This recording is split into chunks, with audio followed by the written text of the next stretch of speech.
નમસ્કાર, આપ જોઈ રહ્યા છો સ્પાર્ક ટુડે ન્યૂઝ। વિશ્વામિત્રીના તટ પર થયેલા પ્લાન્ટેશન સામે સવાલો ઊભા કર્યા છે। આમ આદમી પાર્ટીના શહેર અધ્યક્ષ અશોક ઓઝાએ ભ્રષ્ટાચાર ગણાવ્યો, સદભાવના સંસ્થાને કમાવી આપવાનો કારસો ગણાવવામાં આવ્યો છે। વૃક્ષોના પાંજરાનો ઇજારો પાલિકાએ સદભાવના સંસ્થાને આપ્યો છે। સદભાવના સંસ્થાને પ્રતિ પિંજરા 2500 રૂપિયા ચૂકવવામાં આવે છે અને આ જ પિંજરા પાલિકા અગાઉ ફક્ત 500 રૂપિયામાં આપતી હતી। વિશ્વામિત્રીની સપાટી વધતા જ તમામ પિંજરા પાણીમાં વહી જશે તેવું કહેવું છે આમ આદમી પાર્ટીના શહેર અધ્યક્ષ અશોક ઓઝાનું।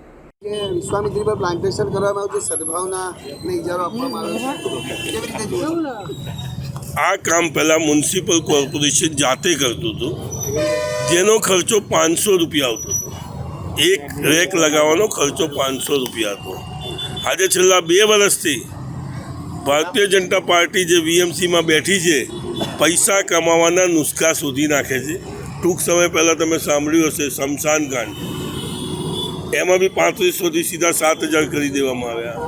આવી જ રીતે પૈસા કમાવા માટે સદભાવને એક કોન્ટ્રાક્ટ આપેલો છે, જે 500ની જગ્યાએ 2500 રૂપિયા, 2500 રૂપિયામાં ફક્ત જે વસ્તુ 500માં થતી હતી હવે 2500માં થાય છે। પહેલાં લોકો સોસાયટીવાળા વીએમસીને રિક્વેસ્ટ કરતા હતા કે ભાઈ અમારે પ્લાન્ટેશન કરવું છે, 2 જાળી 3 જાળી 5 જાળી મોકલી આપવામાં આવતી। હવે તમે ફોન કરો એટલે સદભાવવાળો આવશે, એ લગાવી જશે। આજે આ નદીની અંદર, વિશ્વામિત્રી નદીની અંદર લાંબી લાંબી તોતિંગો આજે લગાવવામાં આવી છે। શું હવે વિશ્વામિત્રીમાં કોઈ દિવસ પાણી જ નહીં આવે? શું વરસાદ બરોડાની અંદર વરસાદ નથી પડવાનો? નથી કોઈ ફાઉન્ડેશન, નથી કંઈ જ વસ્તુ માટીની અંદર ઠોકી બેસાડી છે। જે દિવસ અહીંયા 5 ફૂટ કે 7 ફૂટ પાણી આવશે, આ બધી જારીઓ આપણને દરિયામાં દેખાશે।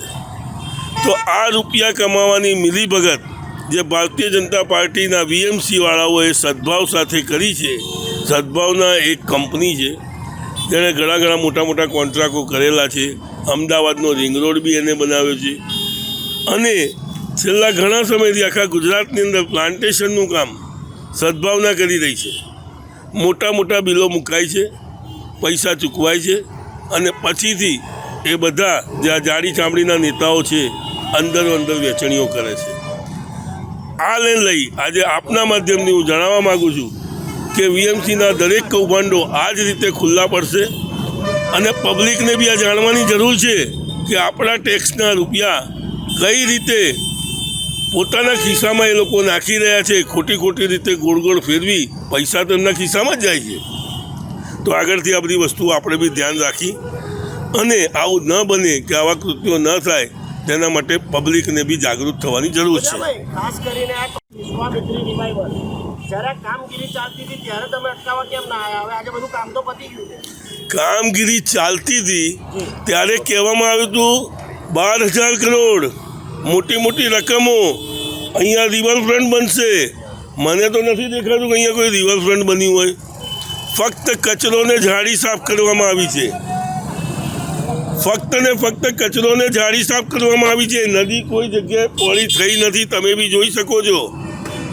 આજે આના માટે ગેબિયનનો બી કોન્ટ્રાક્ટ આવ્યો છે, જે બી રાતોરાત અપાઈ ગયો। કોઈ જગ્યાએ એનું ટેન્ડર બહાર નથી આવ્યું, કોઈને ખબર નથી પડી એનો શું મુદ્દો છે, એનું એ કેટલાનું કામ છે, કશું જ જણાવવામાં આવતું નથી। આ એક ભ્રષ્ટ ભારતીય જનતા પાર્ટી પોતાના ઉલ્લુ સીધા કરવા માટે નવા કામો લાવી અને લોકોને ભરમાઈ રહી છે, પણ આવું કશું છે નહીં।